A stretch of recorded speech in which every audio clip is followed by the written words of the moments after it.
दोस्तों नमस्कार, स्वागत है आप सभी का। अगर फिर से आई चलते हैं बिहार की ताजा खबरों की ओर, लेकिन उससे पहले अगर आपने अभी तक इस चैनल को सब्सक्राइब नहीं किया तो कर लें, जिससे कि आपको बिहार की ताजा खबर रोजाना मिलती रहे। पहली बड़ी खबर, बिहार के 8,067 पंचायत भवनों में गार्ड एवं सफाई कर्मियों की होगी भर्ती। पंचायत सरकार भवनों में सफाई कर्मी और गार्ड की तैनाती की जाएगी ताकि भवन और उन पर रखे उपस्कर आदि की रक्षा हो पाए। साथ ही भवन की साफ सफाई नियमित रूप से होती रहे, इसको लेकर पंचायती राज विभाग प्रस्ताव तैयार कर रहा। संविदा पर इनकी नियुक्ति की जाएगी। विभाग के द्वारा प्रस्ताव तैयार करने के बाद इस पर कैबिनेट की स्वीकृति ली जाएगी। कैबिनेट की मंजूरी मिलने के बाद गार्ड और सफाई कर्मियों के चयन की प्रक्रिया शुरू होगी। हालांकि इनके चयन का आधार क्या होगा और कितनी राशि इन्हें मानदेय के रूप में दी जाएगी, इस पर विभागीय स्तर पर मंथन चल रहा। यूपी और बिहार सरकार के रिटायर्ड कर्मचारियों के लिए सुनहरा मौका। आपको बता दें कि उत्तर प्रदेश और बिहार के सेवानिवृत्त राज्य कर्मचारियों को रेलवे संविदा पर अपने यहाँ फिर से नौकरी देगा। इन दोनों राज्यों के वन और राजस्व विभाग से सेवानिवृत्त होने वाले कर्मचारियों को ऑनलाइन आवेदन करना होगा। इन दोनों राज्यों के वन और राजस्व विभाग के किसी भी ग्रेड पे से सेवानिवृत्त कर्मचारियों को संविदा पर भर्ती करने के आदेश रेलवे बोर्ड ने जारी कर दिए हैं। बिहार में सेविका एवं सहायिकाओं को दिया जाए वेतनमान, नहीं तो किया जाएगा आंदोलन। बांका शहर के तारा मंदिर परिसर में अखिल भारतीय आंगनबाड़ी कर्मचारी महासभा बांका प्रखंड इकाई की बैठक आयोजित की गई। मौके पर आंगनबाड़ी के जिलाध्यक्ष कल्याण सिंह ने कहा कि नई शिक्षा नीति के तहत सेविकाओं को जोड़ा गया है। ये भी कहा कि चयन प्रक्रिया में बदलाव किया गया है। सेविका इंटरमीडिएट एवं सहायिका मैट्रिक पास, उम्र सीमा 60 से 65 किया गया है, लेकिन मानदेय एवं वेतनमान देने के बारे में किसी प्रकार की चर्चा नहीं की जाती है। हम सभी से ऑनलाइन एवं ऑफलाइन दोनों तरीके से काम दिया जाता है, लेकिन उचित दाम नहीं दिया जाता। इसलिए जल्द से जल्द प्रशिक्षण देकर वेतनमान निर्धारित किया जाए, जिससे कि सेविका सहायिका अपना जीवन यापन सही तरीके से चला पाए। हड़ताल पर गए बिहार के राशन डीलरों पर नीतीश सरकार सख्त, लाइसेंस निरस्त करने की आदेश जारी। बिहार में हड़ताल कर रहे पीडीएस यानी राशन डीलरों पर नीतीश सरकार सख्त हो गई है। खाद्य एवं उपभोक्ता संरक्षण विभाग ने राशन नहीं बांटने वाले जन वितरण प्रणाली दुकानदारों पर कार्रवाई के निर्देश दिए। सभी जिलाधिकारियों को हड़ताल कर रहे पीडीएस डीलरों का लाइसेंस निरस्त करने के लिए कहा गया है। ऐसे में राशन दुकानदारों के बीच हड़कंप मच गया है। आपको बता दें कि मार्जिन मनी और मानदेय बढ़ाने की मांग को लेकर पीडीएस डीलर 1 जनवरी से हड़ताल पर है। खाद्य एवं उपभोक्ता संरक्षण विभाग के सचिव विनय कुमार ने जिलाधिकारी को निर्देश जारी किया और कहा कि जो भी पीडीएस दुकानदार राशन का वितरण नहीं कर रहे उसके खिलाफ उचित कार्रवाई करें। पटना के सभी स्कूल 14 जनवरी तक बंद रखने के आदेश। बिहार में भी ठंड का प्रकोप जारी है। इस बीच राजधानी पटना के जिलाधिकारी ने पटना के सभी निजी एवं सरकारी स्कूलों को 14 जनवरी 2023 तक बंद रखने का आदेश जारी कर दिया है। आपको बताते चले कि 25 दिसंबर 2022 से लगातार स्कूलों की छुट्टियां चल रही है। पहले 7 जनवरी 2023 तक स्कूल बंद रखने के आदेश थे, लेकिन बढ़ते ठंड को देखते हुए जिला प्रशासन के द्वारा एक बार फिर से छुट्टियों को बढ़ा दिया गया है। पटना के जिलाधिकारी के द्वारा स्कूलों को बंद रखने के आदेश जारी किए गए। जमुई से जहां गोली लगने से पुलिस जवान की मौत हो गई। मिली जानकारी के मुताबिक बीवी का ताना सहन नहीं कर पाया जवान। घरेलू विवाद में बिहार पुलिस के जवान ने सर्विस रिवॉल्वर से खुद को गोली मार ली।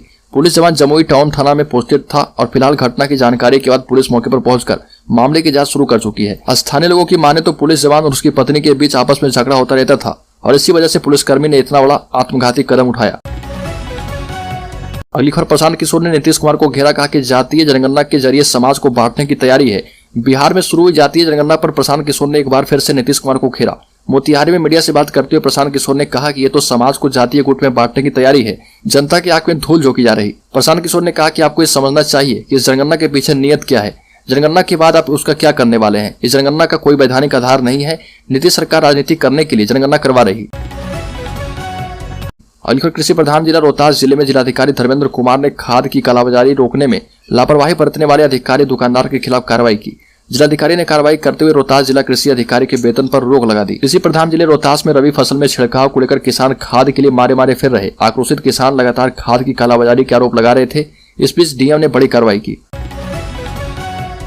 बक्सर में यूरिया के लिए हाहाकार। सुबह से शाम तक लाइन में लगने के बाद भी नहीं मिल रही खाद। बक्सर में यूरिया की कमी से किसान परेशान है। खाद के लिए किसान सुबह से ही लाइन लगते हैं, लेकिन इसके बाद भी उन्हें यूरिया नहीं मिल पा रहा। बक्सर जिले के 1,46,000 रजिस्टर्ड किसानों के द्वारा 1,13,000 हेक्टेयर भूमि पर गेहूं फसल की बुआई की गई है। आगे संजीव हंस और एक्स एमएलए गुलाब यादव बुरे फंसे। रेप केस में एफआईआर दर्ज करने के आदेश। बिहार के वरिष्ठ आईएएस अफसर संजीव हंस और बिहार के पूर्व विधायक गुलाब यादव की मुश्किलें बढ़ गई है। दरअसल दोनों के खिलाफ 2021 में दाखिल किए गए एक वाद का निस्तारण करते हुए दानापुर के एसडीएम कोर्ट ने रेप का मुकदमा दर्ज करने का आदेश जारी कर दिया है। कोर्ट ने दोनों रसूखदारों के खिलाफ पटना के रूपसपुर थाने को एफआईआर दर्ज करने के आदेश दिए हैं। कुत्तों का एनकाउंटर करना प्रशासन को पड़ा महंगा। एक्शन में आई भाजपा सांसद मेनका गांधी। बिहार के बेगूसराय जिला स्थित तेगढ़ा अनुमंडल क्षेत्र में कुत्ता काटने से 10 लोगों की हुई मौत के बाद आदमखोर कुत्तों का एनकाउंटर करने के मामले में नया मोड़ आ गया है। बछवाड़ा एवं भगवानपुर दियारा में आदमखोर कुत्तों का एनकाउंटर करने की घटना को राष्ट्रीय पशु अधिकार संरक्षक, एक्टिविस्ट और भाजपा सांसद मेनका गांधी एक्शन में आ गई है और मेनका गांधी ने बेगूसराय के डीएम रोशन कुशवाहा एवं तेघड़ा एसडीओ राकेश कुमार को फोन कर कुत्तों का एनकाउंटर करने पर कड़ी आपत्ति जताई। मेनका गांधी ने तेघड़ा एसडीओ को फोन कर जिला प्रशासन पर झूठी कहानी गढ़कर निर्दोष कुत्तों को मारने का आरोप लगाया। हलकर सुशील मोदी ने कहा कि जातीय जनगणना का फैसला एनडीए सरकार का है, गठबंधन श्रेय न लूटे। बिहार के पूर्व उप मुख्यमंत्री एवं राज्यसभा के सदस्य सुशील कुमार मोदी ने कहा कि भाजपा हमेशा जातीय जनगणना करने के पक्ष में रही। पिछले साल 2 जून को बिहार में जातीय जनगणना कराने का कैबिनेट का फैसला भी उस सरकार का था, जिसमें 2 उप मुख्यमंत्री भाजपा के थे। ये भी कहा कि गठबंधन को इसका श्रेय टूटने की कोशिश नहीं करनी चाहिए। अलखर सीतामढ़ी में कहीं भी हो सकता है बाघ, रात को घरों से ना निकले बाहर। माइक से प्रशासन कर रहा अलर्ट। सीतामढ़ी के रीगा थाना के रामनगरा गांव के सरे में शाम महिलाओं पर हमला करने वाला जंगली जानवर लगातार अपनी जगह बदल रहा। डीएफओ नरेश प्रसाद ने बताया कि मुजफ्फरपुर एवं बीटीआर से आई टीम लगातार पगमार का पीछा कर रही है ताकि जानवर का ट्रेस किया जा पाए, लेकिन पिछले 2 दिन से सिर्फ रीगा से बतनाहा के बीच पगमार के पीछे पीछे ही हम लोग हैं। वहीं इस दौरान अब तक कहीं से उसके देखे जाने की भी कोई सूचना नहीं आई। अलखर कांग्रेस की बिहार पदयात्रा में बड़ी संख्या में मुसलमान पहुंच रहे।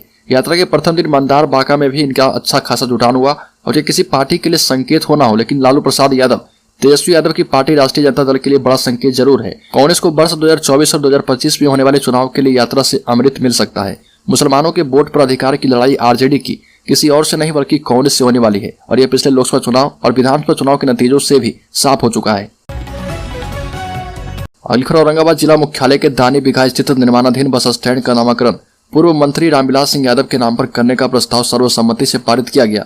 दरअसल यह निर्णय जिला परिषद औरंगाबाद के सभागार में एक विशेष बैठक के दौरान लिया गया, जिसको लेकर एक समिति का गठन किया गया, जिसका अध्यक्ष जिला पार्षद अध्यक्ष प्रमिला देवी को बनाया गया था। वहीं जिला पार्षद शंकर यादव, शशिभूषण शर्मा, अनिल कुमार, किरण सिंह एवं सुरेंद्र यादव को सदस्य बनाया गया। अलखर 14 जनवरी के बाद सुधाकर सिंह को मिल सकता है नोटिस। लालू के लौटने तक अगली कार्रवाई का इंतजार। पूर्व मंत्री और राजद विधायक सुधाकर सिंह के महागठबंधन नेतृत्व पर लगातार हमले से जदयू के साथ राजद नेतृत्व भी परेशानी में है। सुधाकर सिंह सूबे में मंडी कानून बहाली के मसले को आधार बनाकर लगातार महागठबंधन नेतृत्व पर सवालिया निशान उठा रहे। पार्टियों ने 10 सर्कुलर रोड में 14 जनवरी को दही चूड़ा भोज के बाद नोटिस दे सकती है। राजद के राष्ट्रीय अध्यक्ष लालू यादव अभी सिंगापुर में है। ऐसे में राजद की तरफ से उनके बयानों को लेकर अब तक कोई कार्रवाई नहीं की जा पाई है। अगली खबर, बिहार में गठबंधन सरकार में भी होंगे 2 डिप्टी सीएम। उपेंद्र कुशवाहा ने की नीतीश कुमार से मांग।